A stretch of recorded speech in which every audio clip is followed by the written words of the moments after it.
এর কেসে মমতা ব্যানার্জির নামে এফআইআর করা উচিত, সুপ্রিম কোর্টের নির্দেশ আসা উচিত। আমি যতটুকু মনে করি কিন্তু সবটাই মমতা ব্যানার্জি ইনস্ট্রাকশনে হয়েছে।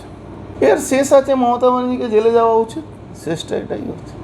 এই পাগল সাংসদ মানে প্রাক্তন সাংসদের বিরুদ্ধে আমি বারংবার বলছি, ওর ছেলেকেও আমি মেসেজ পাঠিয়েছি আপনাদের মিডিয়ার মাধ্যমে, যে ওর মানসিক অবস্থা খুব খারাপ এবং ও আস্তে আস্তে পাগলের প্রলাপ যেরকম বকে সেরকম বকছে।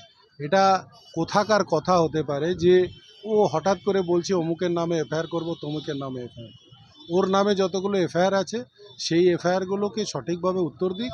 আর ও যদি নিজেকে পাগল ঘোষিত করে নেয় তাহলে ও কিন্তু অনেকগুলো কেস থেকে রেহাই পাবে।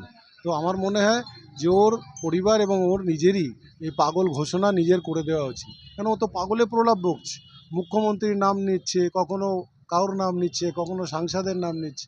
তো এইসব কথা নিয়ে আমি কোনো রকম উত্তর দিতে চাই না, কিন্তু আবার আপনাদের মিডিয়ার মাধ্যমে বলবো যে ওর ছেলে পবন সিং বিজেপি এমএলএ, ওকে বলবো যে বাবাকে নিয়ে কোথাও চিকিৎসা করাও।